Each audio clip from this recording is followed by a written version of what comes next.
पाकिस्तान को घर में घुसकर मारा, जावेद अख्तर ने एक बार फिर देश का दिल जीत लिया। हमें डर है किसी का। जावेद अख्तर जो कभी अपने काम तो कभी अपने बयान के लिए चर्चा में रहते हैं, लेकिन इस बार उन्होंने पाकिस्तान को सीधा उनके घर में जाकर धोया। ऐसा कहना बिल्कुल भी गलत नहीं होगा, क्योंकि उन्होंने जिस प्यार और सफाई के साथ ऐसा किया शायद ही कोई कर पाता। लाहौर में बैठकर जावेद अख्तर ने साफ साफ बोल दिया कि हमारे मुंबई पर हमला करने वाले आतंकी आज भी खुलेआम आपके घर में घूम रहे हैं। अख्तर साहब के तेवर इतने सख्त थे कि कंगना रनौत ने जब उनका इस मामले में सपोर्ट किया तो उन्होंने बोल दिया कि वो और उनकी बातें उनके लिए मायने नहीं रखते। इससे इतना तो साफ हो गया कि जावेद अख्तर को अपनी बात रखने के लिए किसी और की जरूरत नहीं है और किसी तरह की पब्लिसिटी का हिस्सा नहीं बनना चाहते। चलिए जानते हैं इस पूरे मामले को। हर बार खबरों में रहने वाले जावेद अख्तर इस बार फिर से चर्चा में है, लेकिन इस बार वजह उनका एक ऐसा बयान रहा जो उन्होंने इंडिया में नहीं बल्कि पाकिस्तान जैसे मुल्क में जाकर दिया। वो फैज अहमद की याद में रखे गए फेस्टिवल में हिस्सा लेने के लिए लाहौर पहुंचे थे, जहां उन्होंने भारत पाक रिश्तों पर जो बात कही वो कुछ यूं वायरल हो गई कि चाहे भारतीय हो या पाकिस्तानी, उनके इस बात को झुटला नहीं सकता।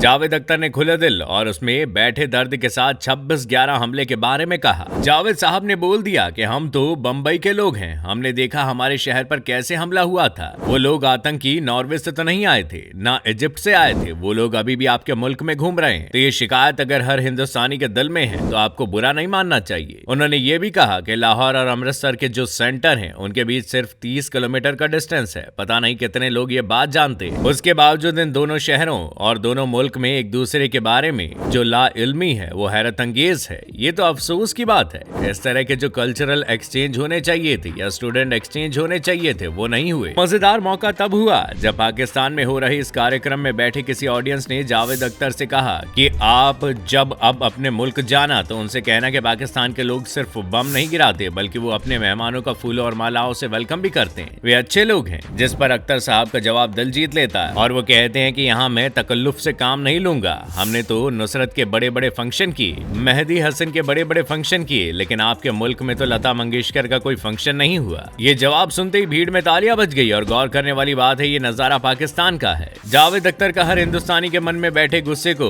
वहां पर बताकर आना लोगों को खूब पसंद आ रहा है। सोशल मीडिया पर इसके अलावा इस इवेंट की और भी कई वीडियो वायरल हुई जिसमें वो पाकिस्तान के कलाकारों के साथ बैठे नजर आ रहे हैं। सिंगर अली जफर ने उनके साथ वीडियो शेयर की जिसमें वो जावेद साहब का लिखा गाना एक लड़की को देखा गा रहे हैं। चलिए यहाँ तक तो सब ठीक था, जिसके लिए रातों रात जावेद अख्तर हर हिंदुस्तानी के फेवरेट हो गए। लेकिन असली मजा तो तब आया जब वो इंडिया वापस आ गए और मीडिया हाउसेस से लेकर ट्विटर पर बैठे रहने वाले एक्टर्स ने उनके सपोर्ट में बात लिखी। ऐसे में कंगना रनौत को भी अचानक से जावेद साहब अच्छे लगने लगे। उन्होंने ट्वीट भी किया जिसके बारे में इंटरव्यू में जावेद साहब से सवाल किया गया तो उन्होंने उसका जवाब देने से ही मना कर दिया। इतना ही नहीं, उन्होंने ये तक कह डाला कि कंगना मेरे लिए बिल्कुल भी मायने नहीं रखती, तो उनका किसी भी तरह का रिमार्क मेरे लिए जरूरी नहीं है। फिर क्या था, सोशल मीडिया पर पाकिस्तान के साथ ही कंगना रनौत भी ट्रोल हो गई और लोगों ने साफ कह दिया कि वो सिर्फ मौका देखकर पब्लिसिटी लेने चली आती है। उन्हें खुद तो कुछ करना नहीं है, लेकिन पूरी दुनिया को सर्टिफिकेट देने का काम जरूर इनके पास है। वैसे उन्हें मतलब परस्त भी कहा जा रहा है, क्योंकि जब कंगना का ऋतिक रोशन के साथ केस चल रहा था तब अपने मामले में इन्होंने जावेद अख्तर को भी घसीटा था और तब उन्होंने कंगना पर मानहानि का केस भी कर दिया था। आप जावेद अख्तर के इस बयान पर क्या कहना चाहेंगे, हमें कमेंट करके जरूर बताइएगा। साथ ही वीडियो को लाइक और शेयर करना ना भूलिएगा।